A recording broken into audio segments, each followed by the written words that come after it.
Good morning everyone. Welcome to my Dipankar Blog YouTube channel. আশা কৰোঁ সকলোৱে ভালে আছে। আজি লৈ আহিছোঁ যিটো আমাৰ CIJW মান্দা কাটা তাত যিটো আমাৰ ড্ৰাইভাৰ স্কিল টেষ্ট হৈ আছে তাৰ কিছুমান কুৱেশ্যন আনসাৰ মই মোৰ চিনাকি আৰু মোৰ কিছুমান তাত লগৰো আছে তেওঁলোকৰ পৰা কালেকশ্যন কৰিছোঁ যে মোৰ কালেকশ্যন কৰিছোঁ যে কেনেকুৱা ধৰণৰ কুৱেশ্যন আহিছে। তেওঁলোকে কৈছে দাদা আগৰ দৰে নহয়, আগতকৈ বা টাফ হৈছে, কাৰণ কিছুমানে কৈছে মই আগতো মানে দিছোঁ কিন্তু ইবাৰ যেনেকৈ আমাক সুধিছিলে এবাৰ কিন্তু একেবাৰে ইঞ্জিনৰ পাৰ্টছৰ ভিতৰলৈকে সুধিছে আৰু বহুত কোনটো কি কাম কেনেকৈ কৰে সেইখিনি A to Z সুধিছে।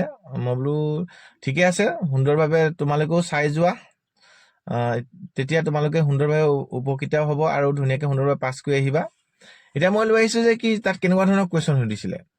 মই মোৰ ফালৰ পৰা যিখিনি কুৱেশ্যন সুধিছিলে মোৰ ফালৰ পৰা আমাৰ গুৰুজীসকল আছে, গুৰুজীসকলৰ পৰা মই কালেকশ্যন কৰি যিখিনি কুৱেশ্যনৰ আনচাৰ মই আপোনালোকৰ মাজলৈ লৈ আহিছোঁ। এতিয়া চাই থাকক ভিডিঅ'টো স্কিপ নকৰাকৈ শেষলৈকে। মই ভাবোঁ ভিডিঅ'টো চাই উপকৃত হ'ব আৰু নেক্সট যিটো আমাৰ পৰীক্ষা হৈ আছে আপোনালোকৰ সুন্দৰভাৱে তাত পাছ কৰিব। মই কেনেকুৱা ধৰণৰ কুৱেশ্যন সুধিছিলে মই কৈ দিছোঁ আপোনালোকক।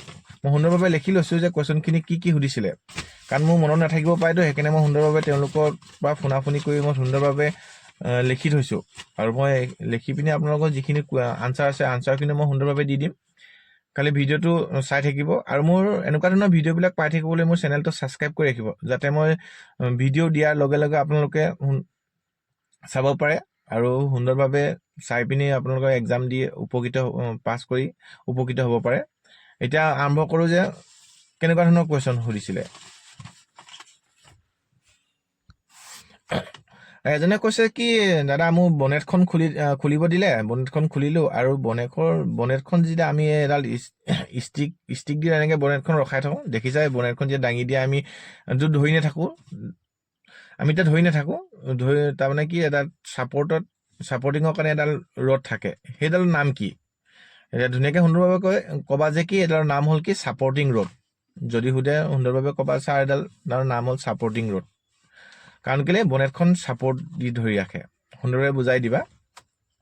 নেক্সট হ'ল যে আমাৰ যিটো ইঞ্জিন অইল যে আমি যে চাওঁ, লিমিট চাওঁ বা চেক কৰোঁ, ইঞ্জিন অইল চেক কৰাৰ যিটা ষ্টিক, সেই ষ্টিকডালৰ নাম কি?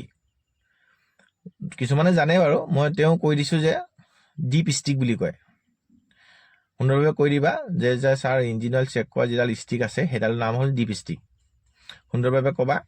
আৰু নেক্সট কৈছে কি যিটো ফিউজ বক্সৰ কাম কি? আমাৰ যিখিনি ইলেক্ট্ৰিক ৱায়াৰ থাকে আমাৰ গাড়ীখনৰ ভিতৰত বা ইলেক্ট্ৰিক ৱায়াৰ বা ইলেক্ট্ৰিক ডিভাইচ, সেই ডিভাইচখিনি কি হয় সুৰক্ষিত কৰি ৰখা কাম হ'ল কি আমাৰ যিটো ফিউজ বক্সৰ কাম। এনেকৈ সুন্দৰভাৱে কৈ দিবা। এতিয়া নেক্সট কুৱেশ্যন আহিছে কি আমাৰ ডাইনামৰ। এতিয়া ডাইনামৰ কাম কি? এতিয়া সুন্দৰভাৱে ক'বা যে কি ডাইনামৰ কাম কি বুলি সুধিলে যে মেকানিকেল এনাৰ্জি, যিটো আমাৰ মেকানিকেল এনাৰ্জি ইলেক্ট্ৰিক এনাৰ্জিলৈ কনভাৰ্ট কৰি দিয়া আমাৰ কি হ'ল ডাইনামৰ কাম। আৰু ডাইনামৰ কাম আৰু লগতে কি হয় বেটাৰী চাৰ্জ কৰিবলৈ ইয়াক কি হয় ব্যৱহাৰ কৰা হয়। ডাইনামক কি কয়? বেটাৰী চাৰ্জ কৰিবলৈ ব্যৱহাৰ কৰে ডাইনামৰ। এতিয়া ডাইনামৰ কাম সেইটোৱে ক'বা, সুন্দৰভাৱে কৈ দিবা। আৰু নেক্সট লৈ আহিছোঁ। এতিয়া নেক্সট কুৱেশ্যনটো হ'ল কি যিটো আমাৰ মই আগতে কৈছোঁ DPF আৰু DEF দুটা বস্তু আছে আৰু এইটোৰ লগত কানেকশ্যন আছে। মই আপোনালোকক কৈ দিছোঁ কি DPF হ'ল কি ডিজেল পাৰ্টিকুলেট ফিল্টাৰ। তাৰ কাম হ'ল কি আমাৰ যিটো পলিউশ্যন, যিখিনি আমাৰ বেয়া গেছ ওলাই, মই আগৰ ভিডিঅ'ত কৈছোঁ যে এইখিনি এবজৰ্ব কৰি ৰখাৰ আৰু কাম হ'ল কি যে আমাৰ যিটো পলিউশ্যন মুক্ত কৰি ৰখা, তেতিয়া যিখিনি বেয়া গেছ আৱৰ্জনা তাত এবজৰ্ব কৰি ৰখা DPFৰ কাম। এতিয়া নেক্সটটো হ'ল কি আমাৰ DEF। তাৰ ফুল ফৰ্ম কি? তাৰ ফুল ফৰ্ম হ'ল DEF ডিজেল এক্সজষ্ট ফ্লুইড। আপোনালোকে এনেকৈ কৈ দিব সুন্দৰভাৱে। আৰু কি ইয়াৰ গাড়ীখনৰ কাম কি? তাক আমি সাধাৰণতে যিটো DEF তাক আমি এডব্লু, যিটো ইউৰিয়া এডব্লু বুলিও আমি ক'ব পাৰোঁ। তাৰ কাম হ'ল কি আমাৰ যেতিয়া গাড়ীখনত এডব্লু কমি যায় বা যিটো ডিজেল এক্সজষ্ট ফ্লুইড বুলি ক'লো সেইটো কমি যায়, তেতিয়া আমাৰ গাড়ীখন কি হ'ব পাৰে, পিক আপটো কমি যাব পাৰে।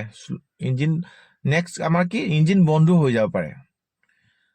যেতিয়া আমাৰ লিমিট থাকে, তাৰ লিমিট যেতিয়া কমি যাব, যিটো এডব্লু কমোৱাৰ লগে লগে আমাৰ গাড়ীখনৰ ষ্টাৰ্ট নিজে নিজে বন্ধ হৈ যাব পাৰে। সেইটো তোমালোকক যদি সোধে সুন্দৰভাৱে কথাটো ক'বা, বুজাই দিবা। এতিয়া নেক্সট কুৱেশ্যনটো হ'ল কি ডিফেন্সিয়েল। এইটো এটা গুৰুত্বপূৰ্ণ কুৱেশ্যন, মই সুন্দৰভাৱে বুজাই দিছোঁ আপোনালোকক। চাই থাকিব বা শুনি থাকিব আপোনালোকে। ডিফেন্সিয়েল হ'ল কি আমাৰ যিটো গাড়ী ইঞ্জিনৰ পৰা চকালৈ শক্তি প্ৰেৰণ কৰা ডিফেন্সিয়েলৰ কাম। আৰু ইয়াৰ কামনো কি ইনো কেনেধৰণে কেনেধৰণে কাম কৰি থাকে। এতিয়া ধৰি লওক আমাৰ গাড়ীখন টাৰ্ণিং লৈছে, আৰু ডিফেন্সিয়েলৰ ভিতৰতো তাত মেকানিজম আছে। এইখিনি ক'ব গ'লে বহুত দীঘলীয়া হ'ব। এতিয়া মই থুলমূলকৈ কৈ দিছোঁ যে কি আমাৰ যেতিয়া গাড়ীখন টাৰ্ণিং ল'ব, টাৰ্ণিং লওঁতে আমাৰ যিটো ভিতৰৰ চকা টাৰ্ণিং লওঁতে যিটো চকৰ হ'ব তাৰ কম হ'ব, আৰু যিটো বাহিৰৰ চকা সি অকল তাৰ ডাঙৰ হ'ব। সি দূৰত্বটো দুইটা বেলেগ বেলেগ হ'ব। যিটো ভিতৰৰ চকা তাৰ দূৰত্বটো কম হ'ব, আৰু যিটো বাহিৰৰ চকা তাৰ দূৰত্বটো সদায় অলপ বেছিকৈ হ'ব টাৰ্ণিং লওঁতে। কথাটো মন কৰিব। আৰু তাৰ সেইটো সময়ত ডিফেন্সিয়েলে কি কৰিব, দুইটা চকাকে বেলেগ বেলেগ পাৱাৰ দিব, আৰু পাৱাৰ দি সুন্দৰভাৱে গাড়ীখন বেলেঞ্চিঙত ঘূৰাবলৈ আমাৰ কি হয়, ডিফেন্সিয়েলে পাৱাৰ দি থাকিব। এনেদৰে ডিফেন্সিয়েলে আমাৰ চকাবিলাকত কাম কৰি থাকে। এইটো হ'ল ডিফেন্সিয়েল। মই ভাবোঁ এনেধৰণৰ কুৱেশ্যনবিলাক আনচাৰবিলাক পাই আপোনালোকে উপকৃত হ'ব। মোৰ এনেধৰণৰ ভিডিঅ' পাই থাকিবলৈ আপোনালোকে মোৰ চেনেলটো ছাবস্ক্ৰাইব কৰি ৰাখিব, যাতে মই নতুন ভিডিঅ' দিয়াৰ লগে লগে আপোনালোকে চাবলৈ পায়।